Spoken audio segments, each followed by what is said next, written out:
It's the season's conference power rankings, and Eli in the number 4 slot, we have Winter. Yeah, no surprise. So these guys were always going to be on the 4 line. They play the shortest games of anybody in the conference, and they just haven't gotten enough daylight between them and the rest of the other teams. Jones, it's always a tough pill to swallow when as a franchise you draft 2 of the greatest players of all time in Christmas and New Year's and still can't manage to get a ring. But that's what happens when you sign 2 terrible players like January and February to lifetime extensions. Those are horrible contracts. Until they shed those, it's hard to imagine this team getting out of the cellar anytime soon. Well, General Manager Jack Frost will certainly have his work cut out for him, but we still have a lot more work here. Let's move up to the 3 line where it's a familiar face.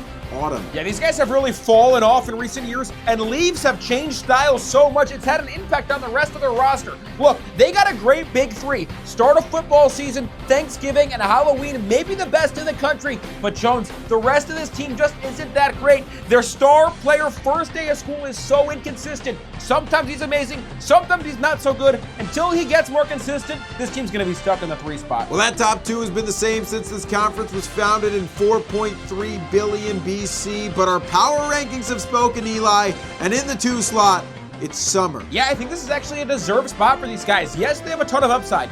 Beach, pool, barbecue, no school, golf, just a few of the many Hall of Famers in that building.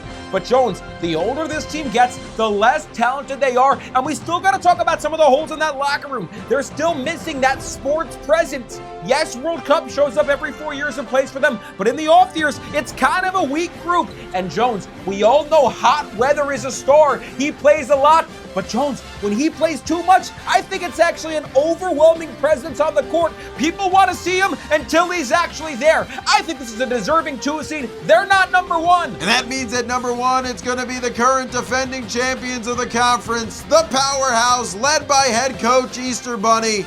It's spring. And what can you say about this team that hasn't been said already by somebody with much higher status than I? Jones, this team is practically perfect. They have those holiday players. They have those sports players. Weather is maybe the perfect iteration for this team. Jones, the system is great. The fans are great. Birds are always chirping watching them play. Flowers bloom watching this team play. And Jones, when you get to see a game, it's after a winter game. You're so tired that just watching them step onto the court is glorious. They're a deserving 1. They're my pick to go back-to-back. I love this team.